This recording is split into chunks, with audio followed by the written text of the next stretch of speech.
عليكم ورحمة الله وبركاته. الحمد لله نحمده ونستعينه ونستغفره ونؤمن به ونتوكل عليه ونعوذ بالله من شرور أنفسنا ومن سيئات أعمالنا. من يهده الله فلا مضل له ومن يضلله فلا هادي له. ونشهد أن لا إله إلا الله وحده لا شريك له. ونشهد أن محمدًا عبده ورسوله أرسله بالحق بشيرًا ونذيرًا وداعيا إلى الله بإذنه وسراجا منيرا.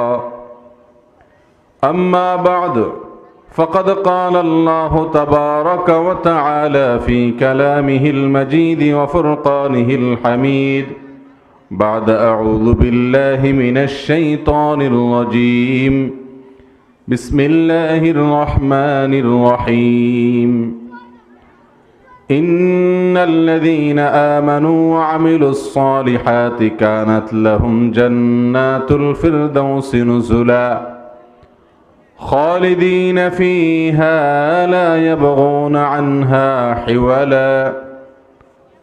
قل لو كان البحر مدادا لكلمات ربي لنفد البحر قبل أن تنفذ كلمات ربي ولو جئنا بمثله مددا.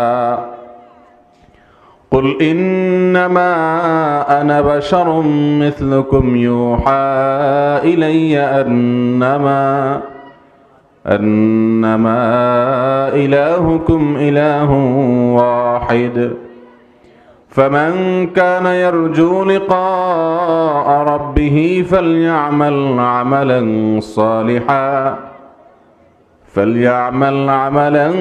صالحا ولا يشرك بعبادة ربه أحدا. وقال النبي صلى الله عليه وسلم كل أمتي يدخلون الجنة إلا من أبى.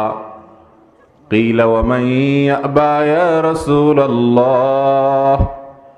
قال من أطاعني دخل الجنة ومن عصاني فقد أبى أو كما قال عليه الصلاة والسلام.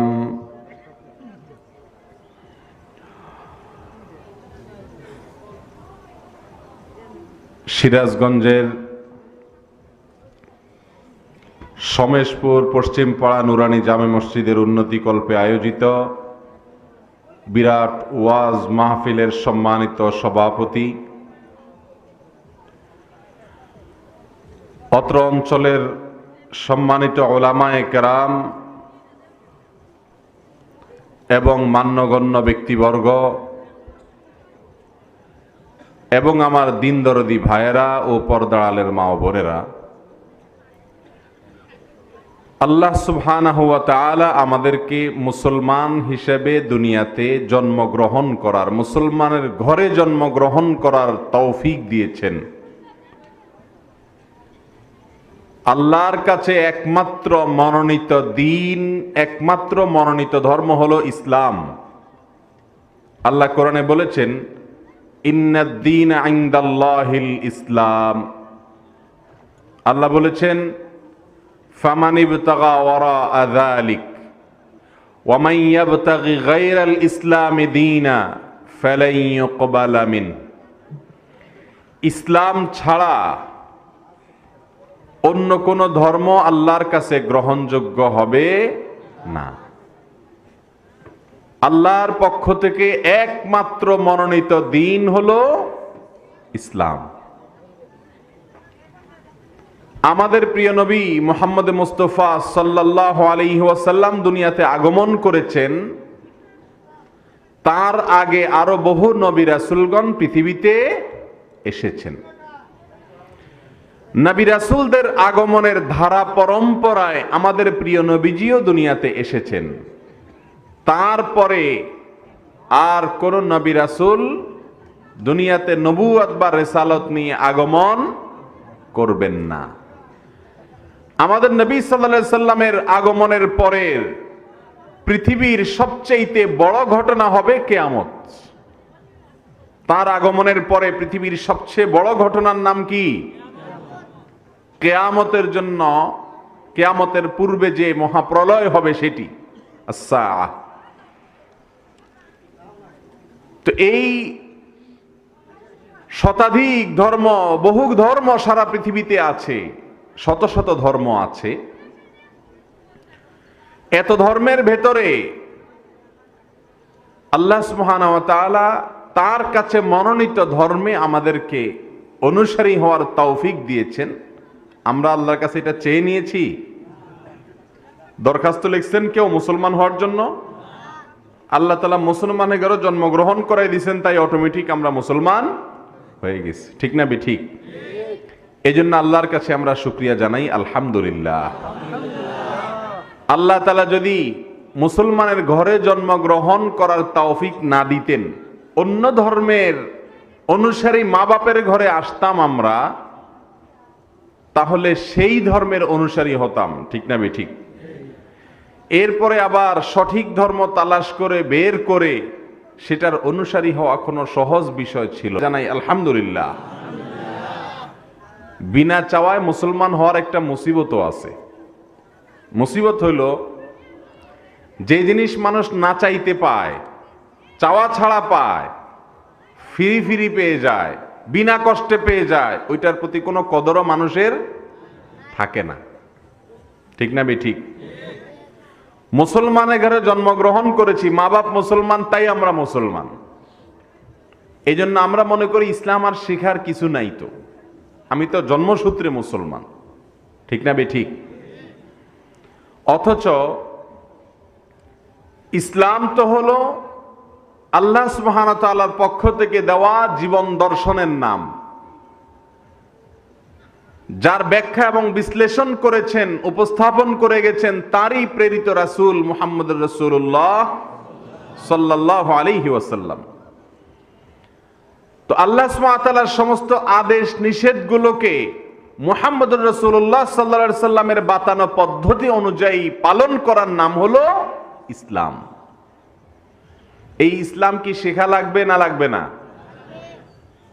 লাগবে। তো আমরা সবাই ইসলাম শিখে ফেলছি, তো কখন শিখবেন? 60, 70, 80 বছরের মুরব্বীও আছেন এখানে, সবাই সমস্বরে বলতেছেন ইসলাম আমরা এখনো শিখি নাই। তো কখন শিখবেন? ইসলাম শিখা লাগবে না? কখন শিখবো আমরা?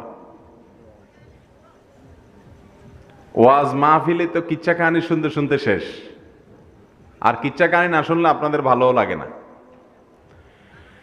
যাই হোক, আজ আমরা কিছু কথা বলবো ইনশাআল্লাহ, যে কথাগুলো আমাদের ইসলাম শেখার সাথে রিলেটেড, সম্পর্কিত। রাজি আছেন আপনারা? নাকি সুর দিয়া ওয়াজ শুনবেন? কোনটা আগে সিদ্ধান্ত নেন। সুর দিয়া ওয়াজ শুনলে আমি সুর দিয়া কিছু ওয়াজ করে দিব, অসুবিধা নেই। হ্যাঁ,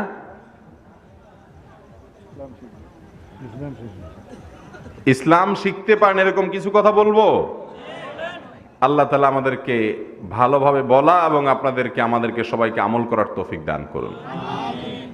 তবে শুরুতেই একটা নেগেটিভ কথা দিয়ে শুরু করি। সেটা হলো, এখন রাত বাজে প্রায় 10:30। এখন ওয়াজের মাহফিলে থাকার কথা না, আমাদের থাকার কথা এখন বিছানায়। এখন থাকার কথা কোথায়? বিছানায়। 12টা পর্যন্ত যদি ওয়াজ মাহফিল হয়, বাড়িতে যায় খায়া শুইতে শুইতে যদি 1টা বাজে, ফজরের নামাজ পড়তে খুব সহজ হবে না কঠিন হবে? তো যে মাহফিলের কারণে ফজর নামাজ পড়তে অসুবিধা হয়, ওই মাহফিল কি ইসলামের ক্ষতি করলো না লাভ করলো? কথা বলেন। ইসলামের উপকার হলো না ক্ষতি হলো? ওয়াজ শুনতে আসার কারণে যদি রাত্রে ঘুম দেরিতে হইলো আর এই জন্য ফজরের নামাজই মিস হয়ে গেছে, তাহলে এই ওয়াজ শোনার কোনো দাম আছে? নাই। এই জন্য মাহফিল আপনারা প্রতি বছর করেন, আয়োজক কর্তৃপক্ষকে আমি বলবো যে পরবর্তী বছর থেকে পোস্টারেই উল্লেখ করে দিবেন যে আমাদের মাহফিল এতটা বাজে শেষ হয়ে যাবে। এখন আপনাদের পোস্টারে ব্যানারে কোথাও টাইম কিচ্ছু লেখা নাই, তার মানে যত রাত পর্যন্ত টাইনা হুজুরে নিতে পারে। আমাদের প্রিয় নবী রাসূল করিম সাল্লাল্লাহু আলাইহি ওয়াসাল্লাম এশার পরে কথা বলা অপছন্দ করতেন।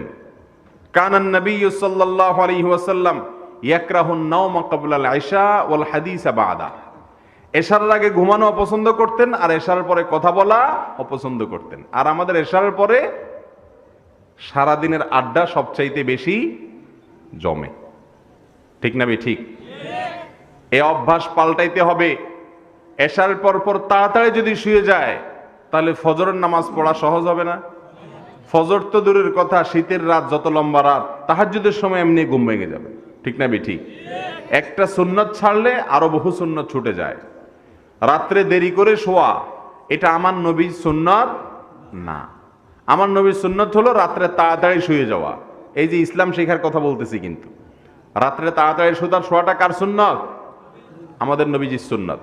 এবং তার অভ্যাস ছিল রাত্রে কখনো দেরি করতেন না। এই যে মাহফিলের আওয়াজ, মাইকের আওয়াজ বহুদূর যাচ্ছে না। সকালে স্কুলগামী, কালকে শুক্রবার অবশ্য নাই, কিন্তু অনেক মাহফিল তো বৃহস্পতিবার ছাড়া অন্য দিনেও হয়। তো স্কুলগামী বাচ্চাদের ডিস্টার্ব হয় না? এরা সকাল স্কুলে কেমনে যাবে? 12টা-1টা পর্যন্ত আওয়াজ হলে ঘুমাইতে পারবে না তো। অসুস্থ মানুষের ডিস্টার্ব হয় না? অন্য ধর্মের মানুষের ডিস্টার্ব হয় না? তাহলে মানুষকে ডিস্টার্ব করে ইসলামের কথা বলা এটা কোনো ইসলামের পদ্ধতি হতে পারে না। সংশোধন করবেন তো আগামী বছর আপনারা ইনশাআল্লাহ। আয়োজক কর্তৃপক্ষ বেচারাদের দোষ দিয়া লাভ নাই, আপনারা তো আসছেন মাত্র। আপনারা যদি একটু আগে আসেন তাহলে আলোচনা আগে শেষ হয়। আগে আসবেন তো ইনশাআল্লাহ। আর আয়োজক কর্তৃপক্ষ পরবর্তী লিখে রাত 10টার পরে কোনো মাহফিল নাই, 11টা-12টার পরে মাহফিল নাই। আর যদি মাহফিল করতে মনে চায় ফজর পর্যন্ত করেন, কিন্তু মাইক বাইরে দিতে পারবেন না। মানুষের ক্ষতি করে মাহফিল করলে এটা কি সওয়াব হবে না গুনাহ হবে? কথা বুঝেন না আমার আপনারা? মানুষের ক্ষতি করে, মানুষকে কষ্ট দিয়ে মাহফিল করলে মাহফিলে সওয়াব হবে? সুন্নাত তরিকার নসিহত না হলে, সুন্নাত বিরোধী পদ্ধতির নসিহত হলে কোনো লাভ নাই। এই জন্য দেখেন এত মাহফিল কিন্তু মসজিদে নামাজি নেই, ঠিক না বে ঠিক?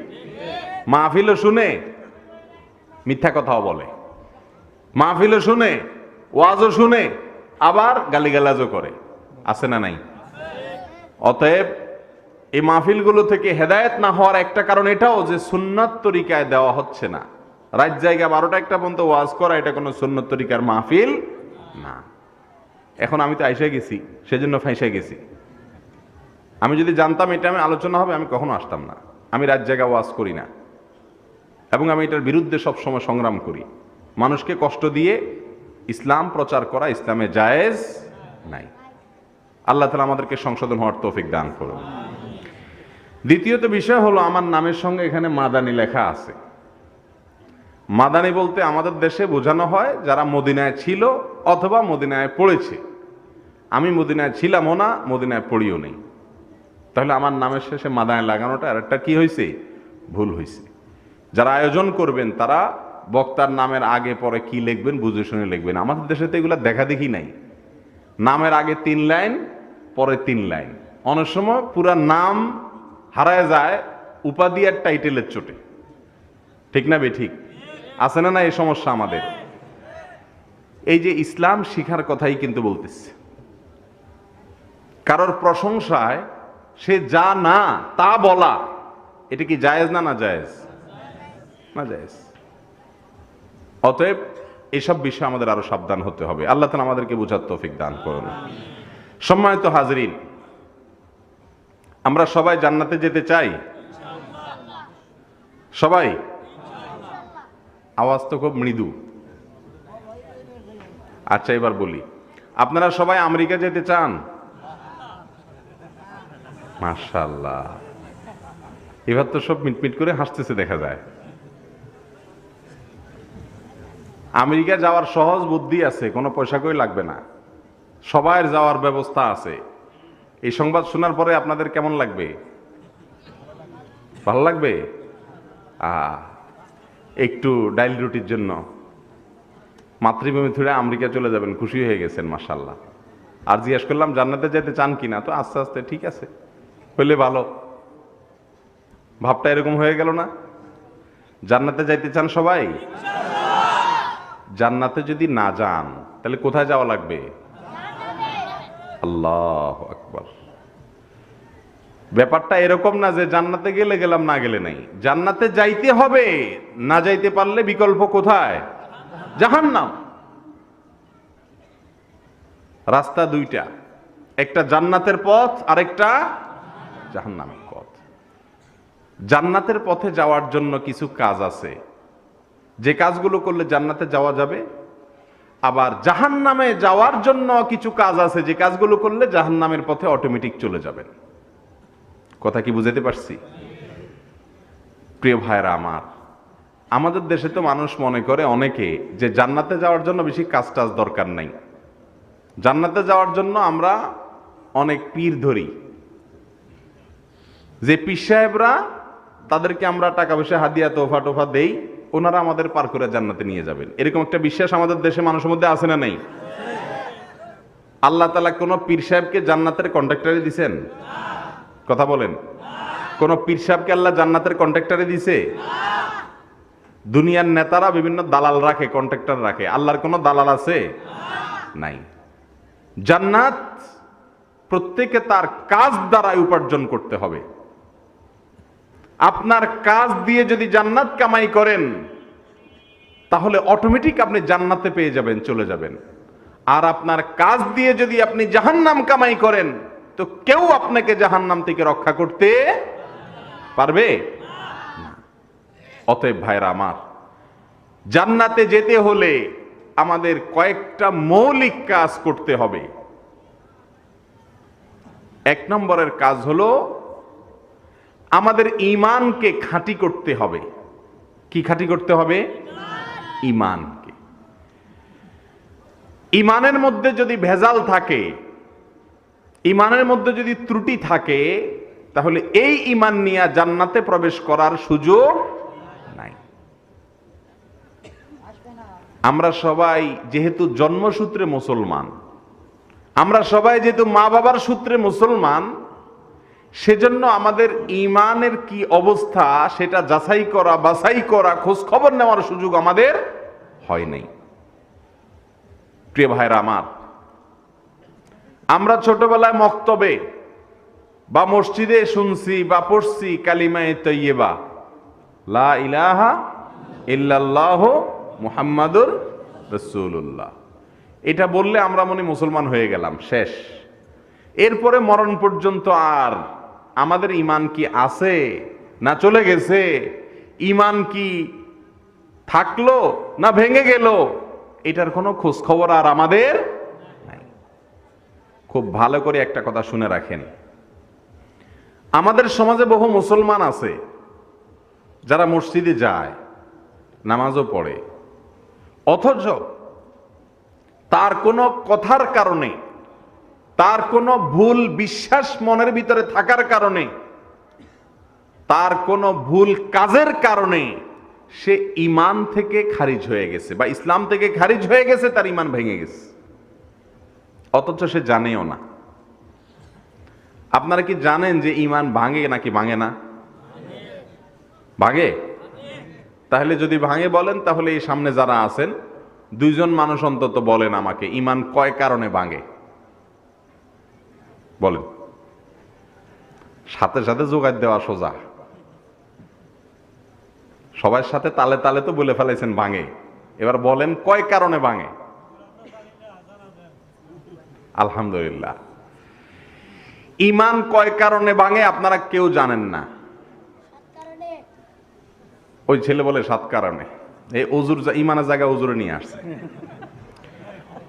অজু করলে আপনাদের এলাকায় অজু কি চিরকাল থাকে নাকি ভাঙে? ভাঙলে আপনারা কি করেন? আবার অজু করেন, ঠিক না? ঠিক। গোসল যদি করেন একবার, চিরকাল গোসল থাকে নাকি আবার ভাঙে? গোসল ফরজ হয় না, তখন মানুষ আবার গোসল করে না। রোজা রাখলে রোজা রেখে যদি কিছু খাইয়া ফেলে রোজা ভাঙে না? নামাজ পড়ে দাঁড়াইয়া যদি কথাবার্তা শুরু করে, হাঁটাবাটা শুরু করে, তাহলে নামাজ ভেঙে যায় না? নামাজ ভাঙার কারণ আপনারা জানেন, অজু ভাঙার কারণ আপনারা জানেন, রোজা ভঙ্গের কারণে আপনারা জানেন, যার কারণে ভেঙে গেলে আবার জোড়া দেন, তাই না? ঈমান ভাঙার কারণ আপনারা জানেন না। যদি না জানেন তাহলে ঈমান আপনার কখন ভাঙলো কখন ভাঙলো না আপনি টের পাবেন? কথা বুঝেন না আমার? আপনি যদি না জানেন ঈমান কি কি কাজ করলে ঈমান ভাঙে যায়, কি কি কথা বললে ঈমান নষ্ট হয়ে যায়, ঈমান চলে যায়, আপনি যদি এটা না জানেন তাহলে আপনার ঈমান আছে না নাই আপনি নিজেও কি বলতে পারবেন? কোন কথায় কোন কাজে ঈমান গেছে আপনার হয়তো খবরও নেই, ঠিক না ঠিক? তাহলে ঈমান ভাঙার কারণ জানতে হবে কি হবে না? কিন্তু আপনারা তো সেগুলো জানতে চান না। আপনারা চান হুজুর লাইলি মজনুর কিচ্ছা শোনায় দেখ। সুদ দিয়া লাইলি মজনুর কিচ্ছা শোনায় দিলে আপনারা খুশি, ঠিক না ঠিক? প্রিয় ভাইয়ের আমার, ছোটবেলায় ঈমান আনছেন, এই ঈমান মরণ পর্যন্ত থাকবে নাকি আমাদের কথা কাজের কারণে ভাঙতে পারে? যদি ভাঙতে পারে তাহলে ঈমান ভাঙার কারণ জানতে হবে না? আজকে আমি সেটার দিকে বললে তো মূল আলোচনা করতে পারবো না। ঈমান ভাঙার অনেকগুলো কারণ আছে। অনেক ওলামায়ে কেরাম গবেষণা করে বলেছেন 10টা কারণ আছে। এই 10টা কারণের ভিতরে সবচেয়ে বড় কারণ হলো আল্লাহর সঙ্গে শিরিক করা। আল্লাহর সঙ্গে কি করা? শিরিক করা। আমাদের আল্লাহ যিনি আমাদেরকে সৃষ্টি করেছেন, আল্লাহর জমিনে যত রকমের পাপ আছে, যত রকমের গুনাহ আছে, যত রকমের অপরাধ আছে, এর মধ্যে সবচেয়ে তার কাছে বড় পাপ, সবচেয়ে বড় অপরাধ, সবচেয়ে বড় গুনাহ হলো আল্লাহর সঙ্গে শিরিক করা। আল্লাহর সঙ্গে কি করা? শিরিক করা। শিরিক করা মানে বুঝেন আপনারা কি? শিরিক করা মানে হলো আল্লাহর পার্টনার সাব্যস্ত করা। আমরা শেয়ারে ব্যবসা করি না? শেয়ারে দুইজন মিলে করলে বলে দুইজনে শেয়ারে ব্যবসা করে, তাই না? আল্লাহর সঙ্গে কোনো শেয়ার বানানো, আল্লাহর সঙ্গে কোনো পার্টনার সাব্যস্ত করা, আল্লাহর সমতুল্য কাউকে বানানো, আল্লাহর জায়গায় কাউকে স্থান দেওয়া, এটাকে বলে কি? শিরিক করা। এই শিরিক যদি কেউ করে, আল্লাহ তাআলা কোরআনে ঘোষণা দিয়েছেন, ইন্নাশ শিরকা লাযুলমুন আযীম, নিশ্চয় শিরক মহা অপরাধ। শিরকের চাইতে বড় কোনো অপরাধ আর নাই। আল্লাহ বলেছেন, ইন্নাল্লাহা লা ইয়াগফিরু আন ইউশরাকা বিহি ওয়া ইয়াগফিরু মা দুনা যালিকা লিমান ইয়াশা। আল্লাহর সঙ্গে যদি কেউ শিরিক করে, এই অপরাধ আল্লাহ তাআলা কখনো মাফ করবেন না। শিরিক ছাড়া অন্য যে কোনো অপরাধ মানুষ করলে আল্লাহ তাআলা চাইলে মাফ করতেও পারেন। যদি দুনিয়া থেকে কেউ তওবা ছাড়া দুনিয়া থেকে চলে যায় আর সে শিরিক করত, তাহলে এই অবস্থা সে যত নামাজ কালাম পড়ুক, যত রোজা রাখুক, যত হজ করুক, যত ইবাদত বন্দেগী করুক, এগুলার কোনোটা কোনো কাজে আসবে না। সোজা জাহান্নামে যাবে আর চিরকাল জাহান্নামে থাকবে।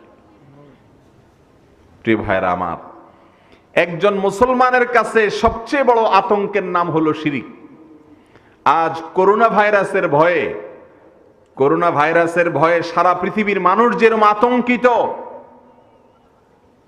একজন মুসলমান এরকম আতঙ্কে থাকবে শিরিকের ভয়ে। কিসের ভয়ে? শিরিকের ভয়ে। আমাদের মালিক এবং আমাদের সৃষ্টিকর্তা আল্লাহ সুবহানাহু ওয়া তাআলা এক না দুই? এক না একাধিক? এক। আল্লাহ কোরআনে বলেছেন, কুল হুয়াল্লাহু আহাদ, বলুন আল্লাহ। আল্লাহ সুবহানাহু ওয়া তাআলা যদি একক হন, অদ্বিতীয় হন, তাহলে আমাদের রব কে? আল্লাহ। আমরা কোরআনে কারীমের সূরা ফাতিহার প্রথম আয়াতটা সবাই জানি। প্রত্যেক সালাতে প্রতি রাকাতে আমরা পড়ি আলহামদুলিল্লাহি রাব্বিল আলামিন, মানে প্রশংসা আল্লাহর, যিনি সকল জগৎ সমূহের পালনকর্তা। তাহলে আমাদের সবার পালনকর্তা কে? আল্লাহ। এখন যদি আপনি মনে করেন আপনার পালনকর্তা শুধু আল্লাহ না, আরো কেউ আছে, ঈমান থাকবে? আমাদের সমাজে অনেক মানুষ দেখবেন বলে কোন দরকারি কাজ, কঠিন কাজ এটা যাতে সহজ হয়ে যায় এজন্য বলে আরে আল্লাহও লাগে, বলে না? আল্লাহও লাগে, ইল্লাহও লাগে। আপনাদের এলাকা বলে এগুলা? এটার মানে কি বলেন? এটার মানে হলো কোন একটা কাজ হওয়ার জন্য উপরে তো আল্লাহ আছে, আল্লাহও লাগে, শুধু আল্লাহ হয় না, সাথে কি লাগে? দুনিয়ার ইল্লাও লাগে, মানে উসিলাও লাগে। এই না এটার অর্থ? আপনি নামাজে পড়তেছেন কি আর মুখে বলতেছেন কি? নামাজে বলতেছেন আলহামদুলিল্লাহি রাব্বিল আলামিন, প্রশংসা করছি ওই আল্লাহর যিনি সমস্ত জগৎ সমূহের পালনকর্তা। সকল জগৎ সমূহের পালনকর্তা কে? আল্লাহ। তো আল্লাহকে সব জগতের পালনকর্তা বলতেছেন, তিনিই লালন পালন করেন একমাত্র। আবার মুখে বলতেছেন আল্লাহও লাগে, আল্লাহ একলা লালন পালনকারী না, আমার লালন পালন করতে হলে, আমার কাজ হইতে হলে আল্লাহও লাগে, ইল্লাহও লাগে। এটা কি মুসলমানের কথা? কিন্তু আমরা বলি না এগুলো অহরহ? কথা কি বুঝতেছেন আপনারা? এই কথাগুলো আমাদের ঈমানের জন্য ক্ষতিকর। এই কথাগুলো আমাদের ঈমানের জন্য কি? মুসলমান বলবে আল্লাহই আমার জন্য যথেষ্ট, হাসবি আল্লাহ। মুসলমান কি বলবে? হাসবি আল্লাহ। আরাবিয়ানরা, বিশেষ করে সৌদি আরবের নাগরিকেরা কথায় কথায় বলে হাসবি আল্লাহ, মানে আল্লাহ আমার জন্য যথেষ্ট, আর কেউ না হলেও কোনো অসুবিধা। যদি আল্লাহ যদি কারোর সাহায্য করতে চান, পৃথিবীর সমস্ত মানুষ যদি তার ক্ষতি করতে চান, ক্ষতি করতে পারবে? আল্লাহ যদি কারোর ক্ষতি ফয়সালা লিখে রাখেন তার নসিবে, আর পৃথিবীর সমস্ত মানুষ তাকে ক্ষতি থেকে বাঁচাইতে চায়, বাঁচতে পারবে? তাহলে মুসলমান যদি বলে আল্লাহও লাগে, ইল্লাহও লাগে, মানে শুধু আল্লাহ পারে না, সাথে ইল্লাহও লাগে, এই কথা কি মুসলমানের বিশ্বাসের সাথে মিলে? কথা বলেন না। তাহলে এইসব কথা বলা যাবে? বলা যাবে না। বলতে হবে হাসবি আল্লাহু ওয়া নি'মাল ওয়াকিল, হাসবুনাল্লাহ, আল্লাহ আমাদের জন্য যথেষ্ট। যখন কোন যুদ্ধে সাহাবীরা ভয়ে তটস্থ, কাফের বাহিনী অনেক, অস্ত্র শস্ত্রে সজ্জিত, নিজেদের কাছে কিছু নাই, তাদের মনটা ছোট, তখন তারা বলে উঠলেন হাসবুনাল্লাহ, আল্লাহ আমাদের জন্য যথেষ্ট। তারা আমাদের মতো বলেন নাই আল্লাহও লাগে, ইল্লাহও লাগে, বাঁচবো কেমনে, আল্লাহ তো আছে বুঝলাম, সাথে আমাদের কি লাগবে? এটা কি মুসলমানের কথা? আমাদের সৃষ্টিকর্তা কে? আমাদের পালনকর্তা কে? আল্লাহর সঙ্গে আর কেউ আমাদেরকে লালন পালন করে? শুধুমাত্র একমাত্র লালন পালন করেন কে? আল্লাহ। এর নাম তাওহীদ। এর নাম কি? একত্ববাদে বিশ্বাস করা। আমাদের পালনকারী কয়জন? কয় সত্তা? এক সত্তা, এক। দুইয়ে পালে না, তিনে পালে না, একাধিকে পালে না, পালে কতয়ে? একে। তিনি কে? আল্লাহ। অনেক সময় কোনো গুরুত্বপূর্ণ কাজ নিয়ে কোনো নেতার কাছে গেলে মানুষ বলে, নেতারে খুশি করার জন্য, পাম দেওয়ার জন্য বলে আর কি, বলে নেতা সাহেব আগে আল্লাহ, পিছে আপনি। বলে কি বলে না? আপনাদের এলাকায় বলে না এগুলা? আগে আল্লাহ, পিছে আপনি। মানে আল্লাহ দিয়ে তো শুধু হবে না, আগে আল্লাহ আছে, আপনি কি আছেন, পিছে আছেন, তো নজন মিলে আমার কাজটা হবে। এই না এটার অর্থ? এই অর্থ কি কোনো মুসলমানের ঈমানের সাথে যায়? অথচ এসব কথা আমরা বলি না। ঈমান এসব কথার সাথে ডাইরেক্ট সরাসরি মানুষ মুশরিক হয়ে যাবে না, ভয়ের কারণ নাই ডাইরেক্ট, কিন্তু এগুলা শিরকে আসগর, ছোট ছোট শিরক, বলার ভুল, যেটা বিশ্বাসের সাথে বিপরীত হয়, এগুলো করতে করতে করতে আস্তে আস্তে মানুষ বড় শিরকের দিকে চলে যায়, ঈমান হারা হয়ে যায়। অতএব সাবধান হওয়া লাগবে কি লাগবে না? অনেক সময় বলে যে আগে আল্লাহ, পাশে তুমি, পিছে তুমি, আগে আল্লাহ পরে তুমি, অর্থাৎ আল্লাহও লাগবে, তোমাকেও লাগবে। মুসলমান সেটা বলবে না। মুসলমান বলবে বিপদে পড়লে আল্লাহ আমার জন্য যথেষ্ট, আমি দুনিয়ার বিভিন্ন উপায় মাধ্যম বাঁচার জন্য খুঁজবো, ঠিক আছে, কিন্তু আমার বিশ্বাস থাকবে একমাত্র আমার সমস্যার সমাধান করার মূল ক্ষমতা কার হাতে? আল্লাহর হাতে। তিনি আর কারোর হাতে সেটা ন্যস্ত করেন নাই। এসব কথার কারণে আমাদের ঈমান অনেক সময় হারায় যাওয়ার ভয় থাকে, আশঙ্কা থাকে। আল্লাহ তাআলা আমাদের ঈমানগুলোকে হেফাজত করার তৌফিক দান করুন। প্রিয় ভাইরা আমার, আমাদের সমাজে এরকম কথার ভুল যেরকম আছে, কাজেরও ভুল আছে। যেমন কেউ যদি মনে করে যে আমার যখন কোনো বিপদ আপদ হয়েছে, এই বিপদ আপদ থেকে বাঁচানোর জন্য আমি কোনো পীর সাহেবের কাছে গেলাম, জীবিত বা মৃত, উনি আমার বিপদ থেকে উদ্ধার করে দিবে। তাহলে আমার বিপদ থেকে উদ্ধার করার একমাত্র মালিক শুধু আল্লাহ। এটা হইলো আর থাকলো? আল্লাহর সঙ্গে একটু শেয়ার হয়ে গেল না? কথা বুঝেন নাই? আল্লাহর সঙ্গে একটু শেয়ার হয়ে গেল না? এটা কি ঈমানের সঙ্গে যাবে? যাবে না। খেতে খামারে ফসল না হইলে অনেক সময় বলে যে অমুকের থেকে পানি পড়া নিয়ে আসো, পানি পড়া ছিটায় দাও অথবা তাবিজ লটকায় দাও, তাহলে কি হবে? খেতে খামারে ফসল হবে। আবার ফসল হলে ওখান থেকে ভাগ দিয়ে আসে পীর সাহেবরে, বলে এটা পীরের হক, পীরের ভাগ। কেন? কারণ ওনার দোয়ায়, ওনার পানি পড়ায়, ওনার তাবিজে কি হয়েছে? ফসল হয়েছে। মুসলমান এগুলো বিশ্বাস করবে? দেওয়ার মালিককে আল্লাহ। আমরা কোরআনে কারীমের একটা আয়াত প্রত্যেক নামাজে প্রতি রাকাতে পড়ি, ইয়্যাকা না'বুদু ওয়া ইয়্যাকা নাস্তাঈন। আল্লাহ, শুধু তোমারই ইবাদত করি। ইবাদত করি শুধু কার? ইয়্যাকা না'বুদু, যার অর্থ হলো আল্লাহ শুধু তোমারই ইবাদত করি, ইবাদত আর কারোর করি না। ওয়া ইয়্যাকা নাস্তাঈন, আর সাহায্য শুধু তোমারই চাই। সাহায্য কার কাছে চাই? শুধু আল্লাহর কাছে, আর কার কাছে সাহায্য চাই না। এটা হলো মুখে আমরা বলতেছি, কাজে কি করি? যদি ওই যে ইল্লার কাছে দৌড়াই, কাজে হলো ইল্লার কাছে দৌড়াই। আপনারা বলতে পারেন তাহলে কি আপনি বলতেছেন হাত পা ভাঙে বসে থাকবো? না, আপনি উপায় উপার্জনের জন্য দৌড়ান, কিন্তু আপনার বিশ্বাস থাকবে শুধুমাত্র করার ক্ষমতা একমাত্র কার হাতে? আল্লাহর হাতে, আর কারোর হাতে নাই। আমাদের দেশে অনেকের ব্যবসা বাণিজ্যের উন্নতি না হইলে অনেক মাজারে চলে যায়, আছে না নেই? মাজারে যায়া দান খয়রাত করে, মাজারে যায়া দোয়া করে, করলে ব্যবসার উন্নতি হবে, এরকম বিশ্বাস আছে না নাই? আবার বলে খাজারে তোর দরবার হতে কেউ ফিরে না খালি হাতে। তার মানে খাজা কিছু না কিছু দেয় মানুষকে। খাজার দেওয়ার ক্ষমতা আছে? খাজাকে আমাদের আল্লাহ, তাহলে আমাদের দেওয়ার মাতলিক একমাত্র কে? তাহলে যদি বলি খাজারে তোর দরবার হতে কেউ ফিরে না খালি হাতে, তার মানে খাজার দরবার থেকে কিছু কিছু পাওয়া যায়, তাহলে এটা আল্লাহর সঙ্গে শিরিক হলো না? আর শিরিক করলে ঈমান থাকে? অনেক ভাই বোনের আমাদের না বুঝে সন্তান হয় না, ওই খাজার দরবারে চলে যায়। সন্তান দেওয়ার মালিক কে? আল্লাহ কোরআনে স্পষ্ট বলেছেন, ইয়াহাবু লিমান ইয়াশাউ ইনাসা ওয়া ইয়াহাবু লিমান ইয়াশাউ যুকুরা।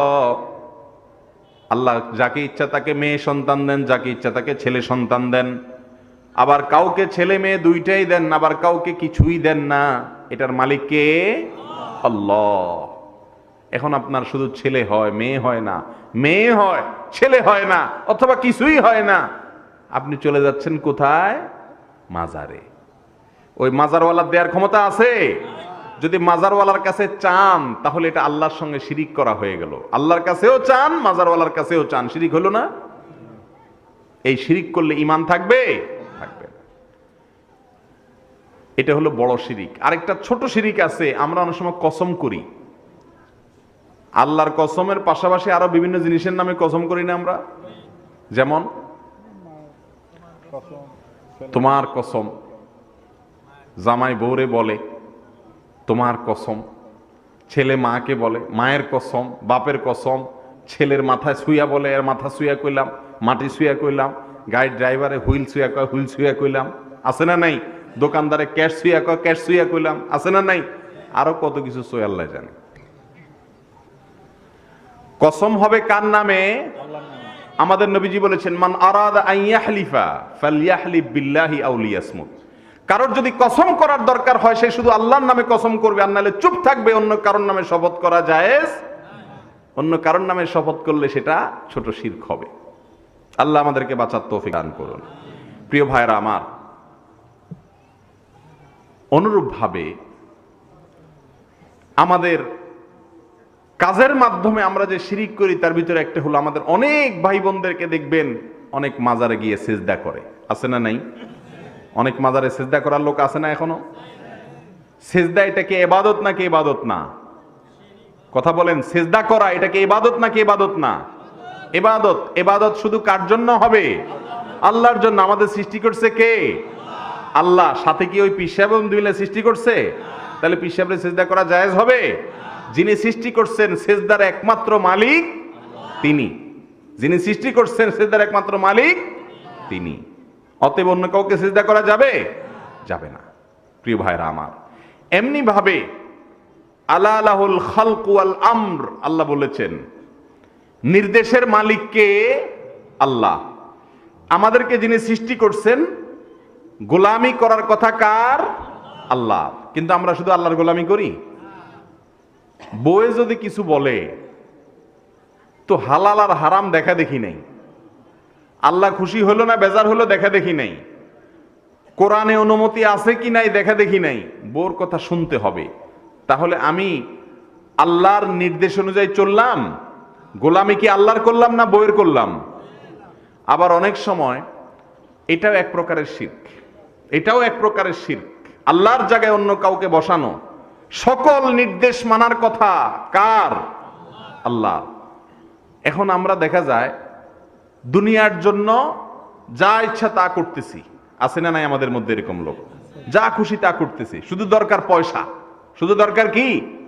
আর নেতাদের দরকার পদ। গরিবের দরকার পয়সা, নেতার দরকার পদ। এটার জন্য যত রকমের কুকর্ম আছে সব করতে রাজি আছি, তারপরও পয়সা চাই। ঠিক না ঠিক? তাহলে নির্দেশ মানার কথা, গোলামি করার কথা আল্লাহর, অথচ আমি গোলামি করতেছি আমার মনের প্রবৃত্তি। ঠিক না ঠিক?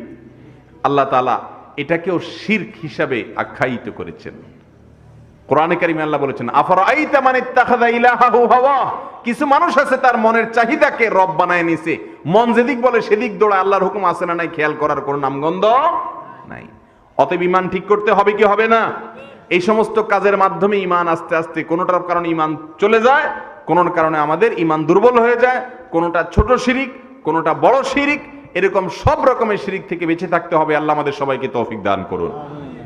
আমাদের সমস্ত কিছুর পালন করার একমাত্র ক্ষমতা কার? কোনো কিছুর দরকার হলে চাইবো কার কাছে? নাকি মাজারে যেয়ে দোয়া করব? নাকি পীর সাহেবের কাছে যাব? নাকি পীর সাহেবের কাছে দাবি করব? দাবি কার কাছে করব? আল্লাহর কাছে। আল্লাহ বলেছেন, ওয়াকালা রাব্বুকুম উদউনি আস্তাজিব লাকুম।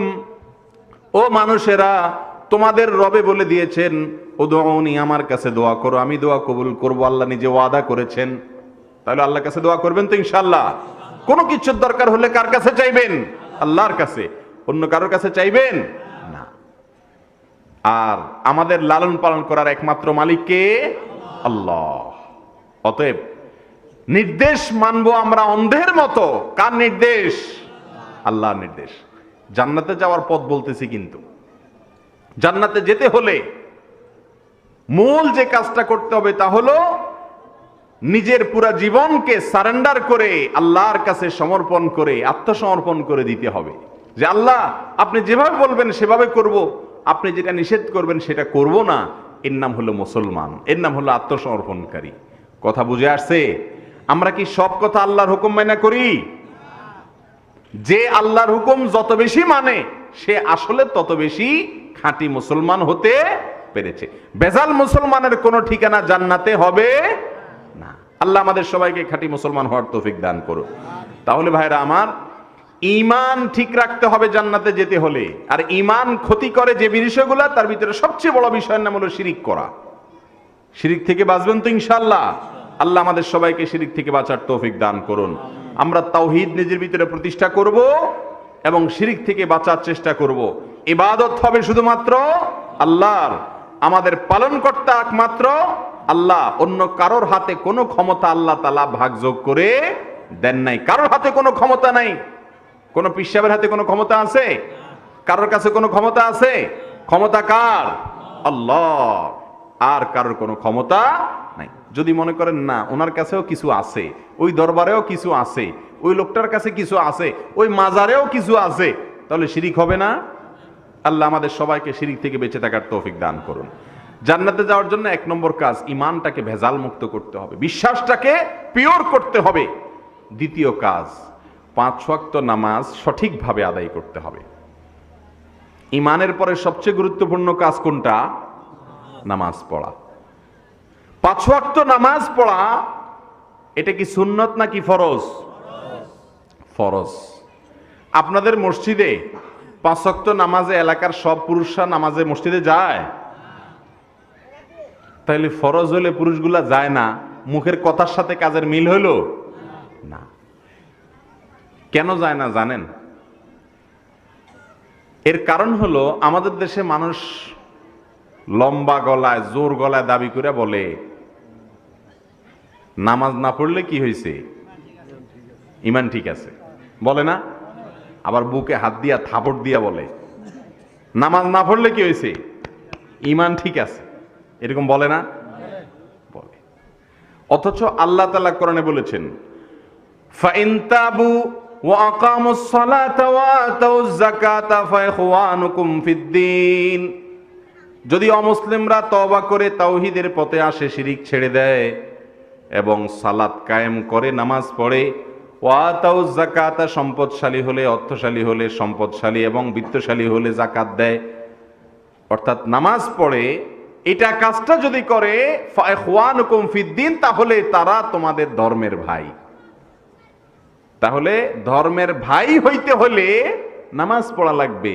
যে নামাজ পড়ে না এই আয়াতের আলোকে সে আমার ধর্মের ভাই, মুসলমান ভাই হতে পারে না। প্রিয় ভাইরা আমার, আমাদের নবী সাল্লাল্লাহু আলাইহি সাল্লাম আরো বলেছেন বাইনার রাজুলি ওয়াশ শিরকি ওয়াল কুফরি তারকুস সালাহ। একজন মানুষের সাথে শিরিক এবং কুফরির পার্থক্য হলো নামাজ ত্যাগ করা। একজন হিন্দুর সাথে, একজন অন্য ধর্মের মানুষের সাথে একজন মুসলমানের পার্থক্য হলো কি? নামাজ, সালাত। আপনি সে নামাজই পড়তেছেন না আর দাবি করতেছেন নামাজ না পড়লে কি হয়েছে, ঈমান আছে। আপনার দাবি কি সত্য না মিথ্যা? মিথ্যা। অবহেলা যদি করে, তাচ্ছিল্য যদি করে নামাজের প্রতি, অনেক লোক আছে নামাজ তো পড়ে না আবার চুরি সিনা চুরি করে, চুরিতে চুরি আরো সিনা চুরি। কিরকম সিনা চুরি? কারে রাখ তোর নামাজ, কি হবে অত নামাজ দিয়ে, এরকম কথা বলে কি বলে না? সঙ্গে সঙ্গে ঈমান থেকে খারিজ হয়ে যাবে, ইসলাম থেকে খারিজ হয়ে যাবে, বেঈমান হয়ে যাবে। মুসলমান জানেও না কখন বেঈমান হয়ে যায়। আল্লাহর কোন নির্দেশ নিয়ে যদি কেউ তামাশা করে, অবহেলা করে, তাচ্ছিল্য করে, ছোট করে, হেয় করে, তাহলে সঙ্গে সঙ্গে সে কাফের হয়ে যাবে, বেঈমান হয়ে যাবে। আল্লাহ আমাদের ঈমানগুলোকে বাঁচানোর তৌফিক দান করুন। নামাজ পড়তে পারছেন না, আবার বড় গলায় বলবেন আরে রাখো তোমার নামাজ, আরে এত নামাজ করো কেন, আরে এত নামাজ পড়ে কি হবে, আরে থো তোমার নামাজ। এরকম কথা গ্রামে গঞ্জে মানুষ বলে কি বলে না?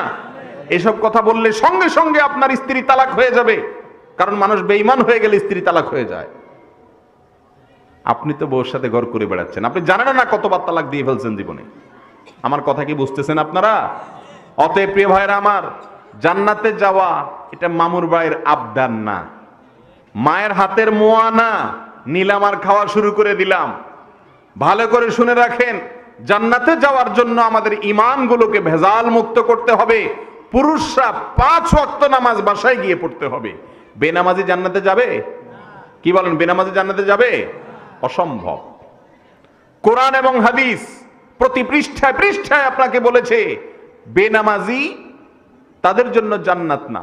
ইন্নাল্লাযীনা আমানু ওয়া আমিলুস সালিহাত, যারা ঈমান আনবে ভেজাল মুক্ত পাবে, এরপরে নেক আমল করবে, আর নেক আমলের মধ্যে প্রধান নেক আমল হলো 5 ওয়াক্ত নামাজ। এর চাইতে বড় নেক আমল আছে দুনিয়াতে? ও মুসলমান, নামাজ পড়বেন না আর দাবি করবেন নামাজ না পড়লে কিছু ঈমান আছে। এই কথাটা হলো ওই ব্যক্তির কথার মতো যে জীবনে মেসওয়াকও করে না, ব্রাশও করে না, আবার বলে কি মেসওয়াক ব্রাশ না করলে কি হয়েছে, আমার মুখ পরিষ্কার আছে।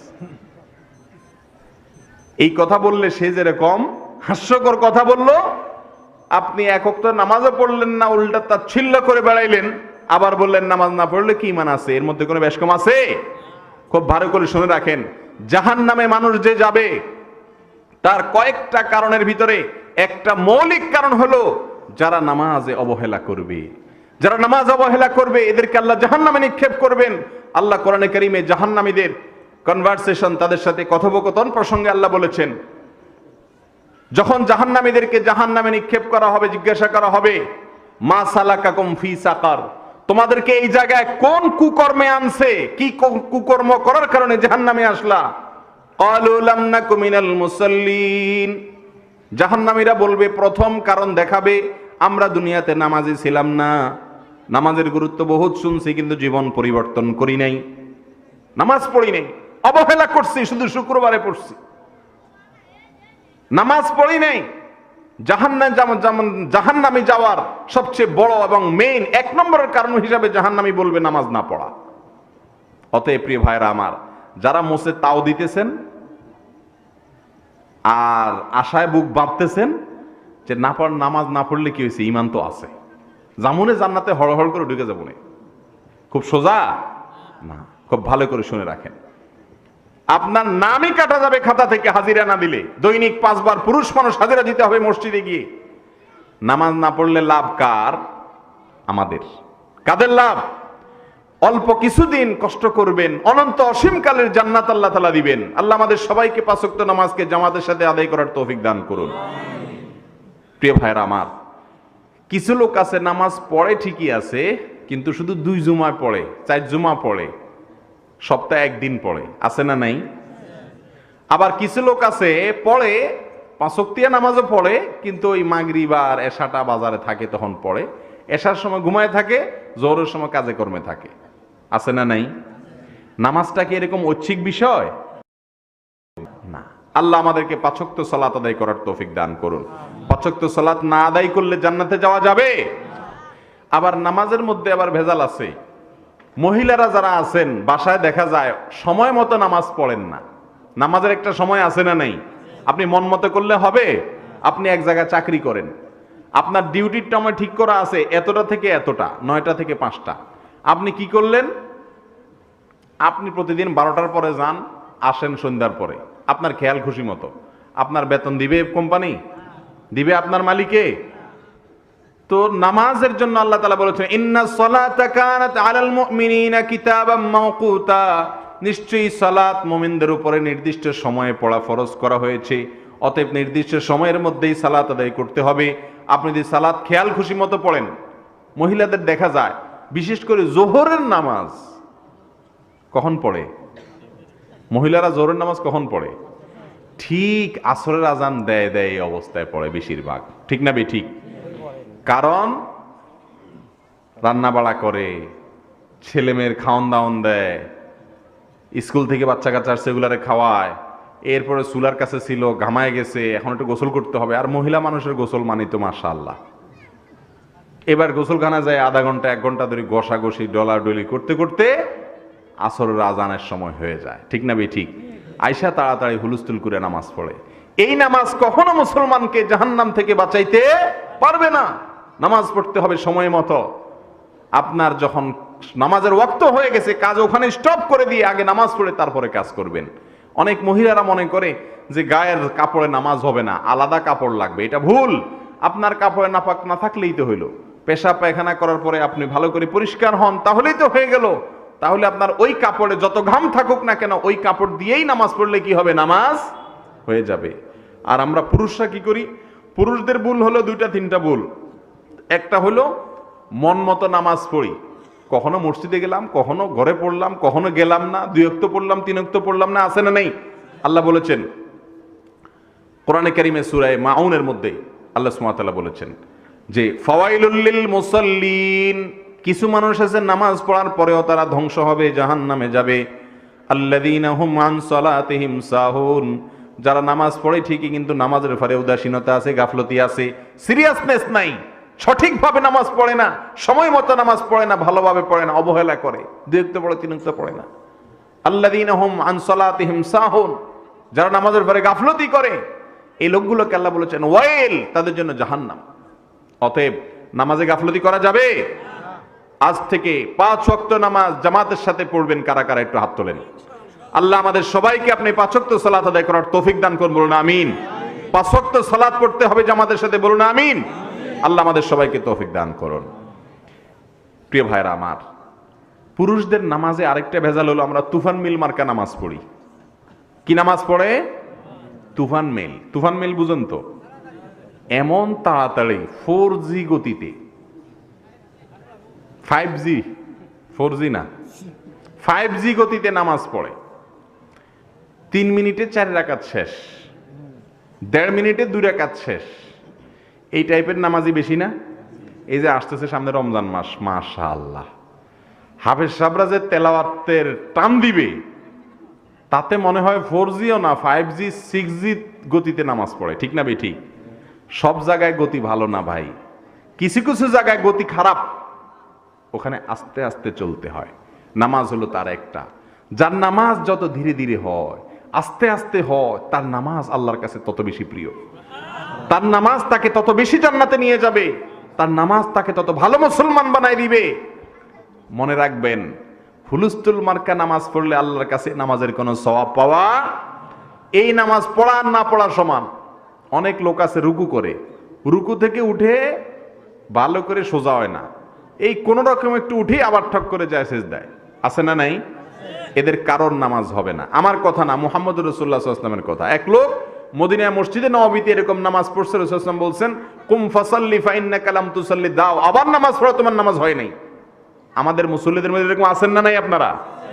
অসংখ্য মুসল্লিরা মসজিদে আছে, তাড়াহুড়ো করে নামাজ পড়ে। ভালো করে শুনে রাখেন, আপনি দাঁড়াইলেন, ধীরে ধীরে সূরা ফাতিহা পড়বেন, অন্য সূরা মিলাবেন, এরপরে আপনি রুকুতে যাবেন। রুকুতে যাওয়ার সময় আবার অনেকে কোন রকম একটু এরকম অর্ধেক বাঁকা হয়, পুরা বাঁকা হইতে মনে চায় না, অর্ধেক বাঁকা হয়ে এরপর সোজা হয়ে যায়, আছে না নাই? হবে না। রুকুতে পুরো পিঠ এরকম বাঁকা করতে হবে যে মাথা এবং মাজা, কোমর বরাবর হবে। আপনাকে নত করতে হবে মাথা। আল্লাহর কাছে মাথাই নত করতে চান না, আপনি জান্নাত কিভাবে পাবেন? রুকু ঠিকমতো করা লাগবে কি লাগবে না? অতএব রুকু ভালো করে ঝুঁকে তারপরে করতে হবে। এরপরে রুকু থেকে সোজা হইয়া পরিপূর্ণ না খাড়াইয়া এরকম মাথা অর্ধেক উঠে আবার সিজদা চলে গেলেন, এই নামাজ হবে না। আপনাকে সোজা হয়ে কি করতে হবে? দাঁড়াইতে হবে। দাঁড়াই আবার একটু অপেক্ষা করতে হবে। শুধু দাঁড়াইলে হবে না, দাঁড়াই একটু কি করতে হবে? কমপক্ষে একবার সুবহানাল্লাহ বলার মতো সময় অপেক্ষা করতে হবে, নাহলে নামাজ হবে না। জিজ্ঞাসা করেন, সমস্ত উলামা একরাম একমত। এরপরে আবার সিজদায় আস্তে আস্তে যাইতে হবে। সিজদায় যাওয়ার সময় তো মাশাআল্লাহ, বিশেষ করে রমজান আসতেছে, তারাবিতে হাফেজ সাহেবদের তেলাওয়াতের যে গতি, তাতে আমাদের শরীরে হিট চলে আসে, ঠিক কি না? মুসল্লিদের শরীরেও কি চলে আসে? হিট চলে আসে, সব অ্যাকশনে থাকে। ইমাম সাহেব মানে কেরাত শেষ করে আল্লাহু আকবার বলতে না বলতে মানে আর্মি ট্রেনিং এর মতো যায় জাপ দিয়া পড়ে রুকুতে, ঠিক না ঠিক? রুকুত থেকে ইমাম সাহেব মানে খুব দ্রুত মানে মুসল্লিরা পড়ে কুলায় না, এরপরে সামে আল্লাহ শুনতে না শুনতে মুসল্লিরা আবার দাঁড়ায় ওঠে, মানে সব অ্যাটেনশন খুব হিটে আছে। এরপরে যখন আবার ইমাম সাহেব সেজদায় যায় আল্লাহু আকবার বলে, তখন তো এমন জোরে ধাপ করে সব পড়ে মসজিদ কাঁপা উঠে, ঠিক না ঠিক? এই নামাজ কখনো সঠিক নামাজ হতে পারে না। ও মুসলমান, জান্নাতে যেতে চান, নামাজ সুন্দর করেন। যার নামাজ যত সুন্দর, তার দিনদারি তত সুন্দর, সে তত সুন্দর মুত্তাকি, সে তত ভালো মানুষ, সে তত নেককার মুসলমান, সে তত ভালো মানুষ আল্লাহর কাছে। নামাজ সুন্দর করবেন তো ইনশাআল্লাহ? আজ থেকে তওবা করেন, কেউ তাড়াহুড়া করে নামাজ পড়বেন না। তাড়াহুড়া করে নামাজ পড়া আর না পড়া সমান, খুব ধীরে ধীরে পড়তে হবে। আল্লাহ আমাকে, আপনাকে, আমাদের সবাইকে আস্তে আস্তে নামাজ পড়ার তৌফিক দান করুন। অনেকে বলে, ভাই নামাজে মনোযোগ থাকে না, কি করব? তো মনোযোগ থাকবে কেমনে? আপনি যে তুফান মিল মার্কা নামাজ পড়েন, মনোযোগ কোত্থেকে থাকবে? ধীরে ধীরে নামাজ পড়ে দেখেন, অটোমেটিক মনোযোগ চলে আসবে ইনশাআল্লাহ। করবেন তো ইনশাআল্লাহ? এরপরে সেজদা যাইয়া, সেজদা থেকে উঠে অনেকে মাথাটারে সোজা করে বসে না, কোন রকম মাথাটারে অর্ধেক উঠে আবার সেজদা মারে, আছে না নাই? এই নামাজকে নবী সাল্লাল্লাহু আলাইহি সাল্লাম বলেছেন মুরগির ঠোকর মার্কা নামাজ। কিসের ঠোকর? তিনি বলেছেন কানাকরে দি। কিছু লোক আছে নামাজ পড়ে মুরগির ঠোকর মারত। মুরগি দেখেন আদার খায় কেমনে, ঠক ঠক ঠক ঠক করে আদার খায় না? এরকম রুকু সেজদা এরকম ঘন ঘন করে, এটা মুরগির ঠোকর খাওয়ার মতো। এই সালাত কখনো সালাত আদায়কারী ব্যক্তিকে আল্লাহর কাছে মুক্তি এনে দিতে পারবে না। আস্তে আস্তে সালাত পড়বেন তো ইনশাআল্লাহ? আল্লাহ আমাদের সবাইকে তৌফিক দান করুন। প্রিয় ভাইরা আমার, আমাদের নবীজি বিশেষ করে রাত্রে যখন তাহাজ্জুদ পড়তেন, তার জীবন সঙ্গিনী আম্মা জানা আয়েশা বলেছেন, যখন তিনি সালাত পড়তেন, লা তাসআলান হুসনিহিন্না ওয়া তুলিহিন্না, আর বলো না কি সে দীর্ঘ নামাজ তিনি পড়তেন, কি সুন্দর নামাজ তিনি পড়তেন, আর বলিও না কত সুন্দর ছিল, কত দীর্ঘ ছিল। তিনি বলেছেন যে তিনি যখন দাঁড়িয়ে সূরা কেরাত পড়া শুরু করতেন, এত লম্বা সময় ধরে আস্তে আস্তে সুন্দর করে করে পড়তেন যে মনে হয় তিনি আর রুকুতে যাবেন না। এরপরে আবার যখন রুকুতে যাইতেন, এত সময় ধরে, এত লম্বা সময় ধরে তাসবিহ পড়তেন, রুকুতে যাই আস্তে আস্তে মনে হয় যে তিনি আর জীবনে উঠবেন না। আবার রুকু থেকে উঠে যখন সোজা হয়ে দাঁড়াতেন, এত সময় অপেক্ষা করতেন, মনে হয় তিনি আর বোধহয় সিজদায় যাবেন না। সিজদায় গেলে এমন ভাবে সিজদায় দিতেন, মনে হয় যে সিজদা থেকে আর উঠবেন না। আবার সিজদা থেকে উঠে সোজা হয়ে বসে দীর্ঘ সময় ধরে দোয়া পড়তেন, রব্বিগ ফিরলি ওয়ারহামনি ওয়াহদিনি ওয়াআফিনি ওয়ারফানি ওয়াজবুরনি ওয়ারযুকনি। দোয়া পড়তেন আস্তে আস্তে, ধীরে ধীরে, অপেক্ষা করে, মনে হয় আর সিজদা যাবেন না। আমরা পড়ি 4G 5G গতিতে, আর আমাদের নবীজির নামাজ ছিল ধীরে সুস্থে। ধীরে সুস্থে নামাজ পড়বেন তো ইনশাআল্লাহ। রমজান মাস আসলে আপনাদের এলাকায় আছে কিনা, গ্রামাঞ্চলে বিশেষ করে বেশি দেখা যায় যে এক মসজিদের তারাবির সাথে আরেক মসজিদের তারাবির কম্পিটিশন হয়। নৌকা বাইচ যেরকম হয়, সাইকেল খেলা যেরকম হয়, নামাজটাকে একটা খেলা বানাই ফেলছি আমরা। এখন ওই মসজিদে মুসল্লিরা ঘড়ি ধরে ক মিনিট লাগছে 20 টাকাতে, বলে যে 33 মিনিট লাগছে।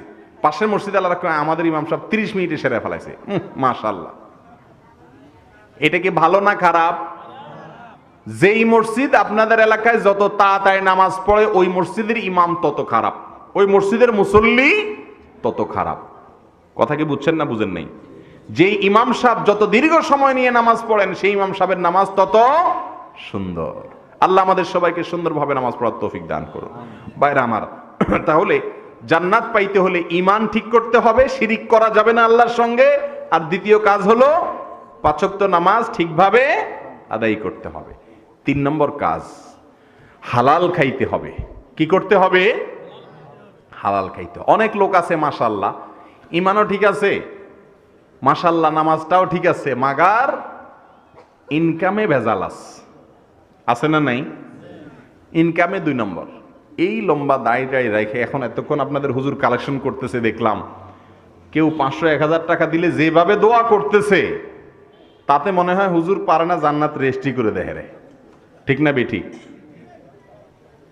যাক, দোয়া করা খারাপ জিনিস না, দোয়া করা ভালো, দোয়া করছেন উনি ভালো কাজ করছেন। কিন্তু আপনারা আবার মনে করেন না যে চুরিদারি ডাকাতি যাই করি না করি, 500-1000-2000 মসজিদে দিলাম আর হুজুর যেভাবে দোয়া করে দিছে, তাতে মনে হয় জান্নাত আমার মিস আর হবে না। আসলে কি তাই? হুজুর তো জানে না আপনি 2 নম্বরই করে টাকা কামাই করে দিছেন। আপনার মালিকে জানে কি জানে না?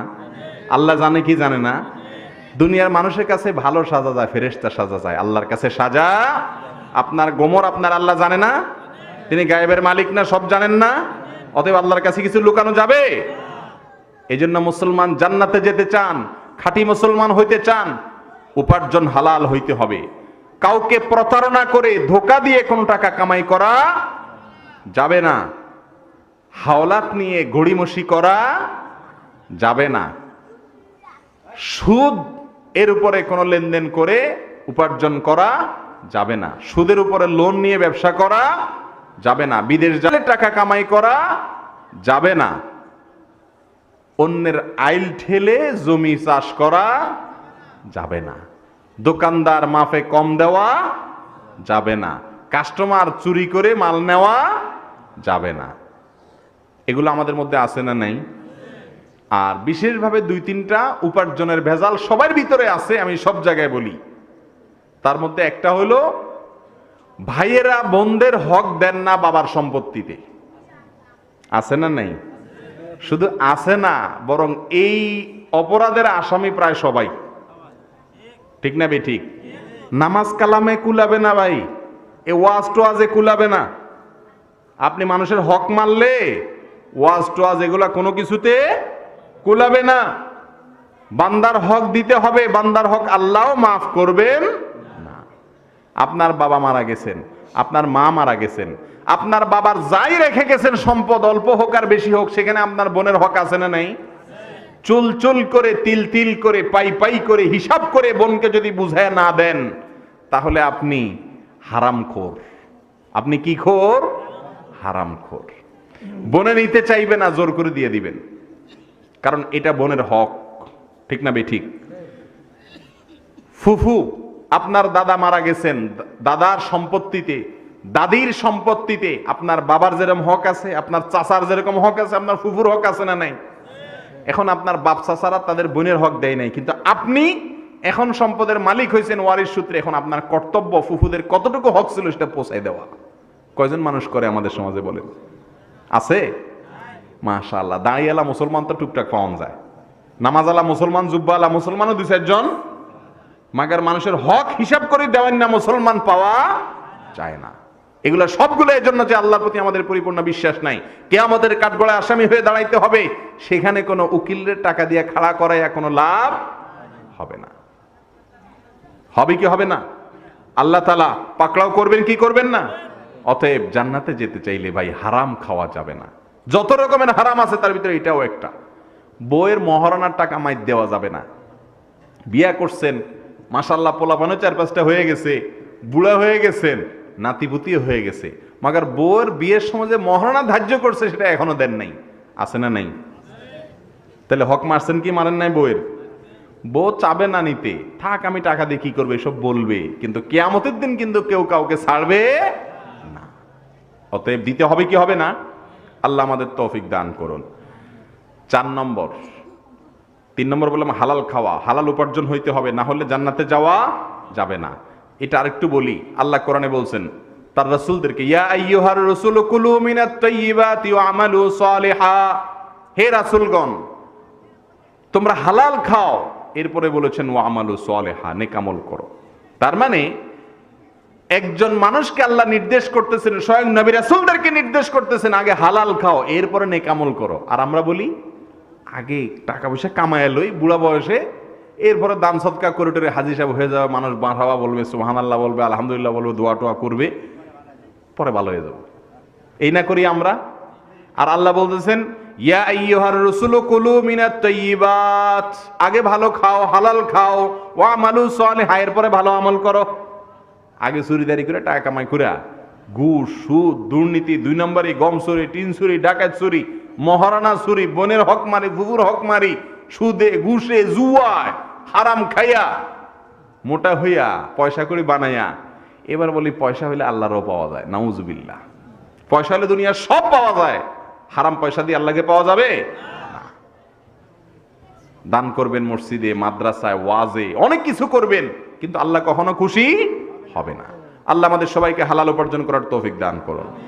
4 নম্বর, এবং এটা বলে শেষ করব, সেটা হলো জান্নাতে যেতে হলে ভাই আচরণগুলো সুন্দর হইতে হবে, আখলাক সুন্দর হতে হবে, আচরণ ভালো হইতে হবে।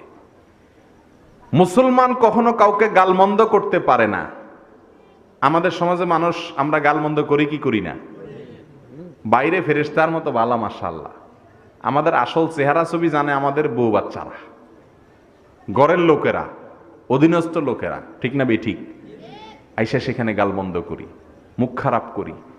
মুমিন কখনো লাআন হতে পারে না, গালমন্দকারী হতে পারে না, অভিশাপকারী হতে পারে না। নবী সাল্লাল্লাহু আলাইহি ওয়াসাল্লাম বলেছেন আমাদের নবীজি কখনো কাউকে গালমন্দ করতেন না, কখনো অভিশাপ করতেন না। জান্নাতে যদি যেতে চান আচরণ সুন্দর করেন।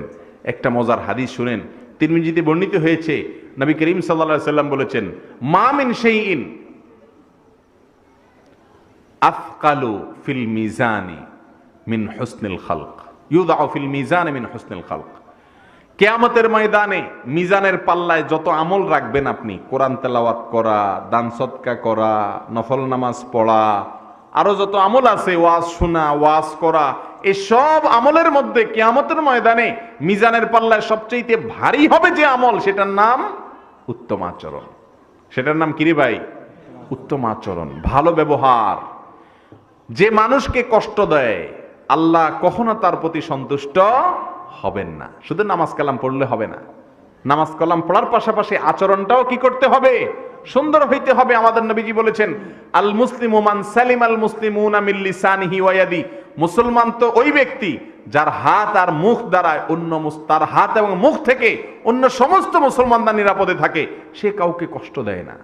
তার হাত মুখ দ্বারা কেউ কষ্ট পায় না, মুখ দিয়ে খারাপ কথা বলে না, হাত দিয়ে জুলুম করে না, অত্যাচার করে না, অবিচার করে না। আর আমরা তো আল্লাহ একটু প্রভাব প্রতিপত্তি দিলে, পয়সা কড়ি হইলে, গায়ে গোতরে শক্তি হইলে, একটু বড় হয়ে গেলে অধীনস্থ যারা আছে, ছোট যারা আছে, তাদের প্রতি আমরা জুলুম করি কি করি না? জি, এই জুলুম আমাদের মধ্যে আছে না নাই? আল্লাহ তাআলা আমাদের সবাইকে আখলাকগুলো সুন্দর করার তৌফিক দান করেন। গালমন্দ করা যাবে না, ব্যবহার খারাপ করা যাবে না, নম্র আচরণ করতে হবে, বিনয়ী হতে হবে। জান্নাতি লোক সবসময় বিনয়ী হয়। আল্লাহ আমাদেরকে সেই তৌফিক দান করুন। প্রিয় ভাইরা আমার, তাহলে 4টা কাজের কথা বললাম। 1, ঈমান খাঁটি করতে হবে। কি করতে হবে? ঈমানের মধ্যে যেন কোনো ভেজাল না থাকে, ঈমানের মধ্যে যেন শিরিক না থাকে, তাওহীদটা যেন ঠিক থাকে। তাহলে জান্নাতে যাওয়ার মেইন কাজ হয়ে গেল আলহামদুলিল্লাহ।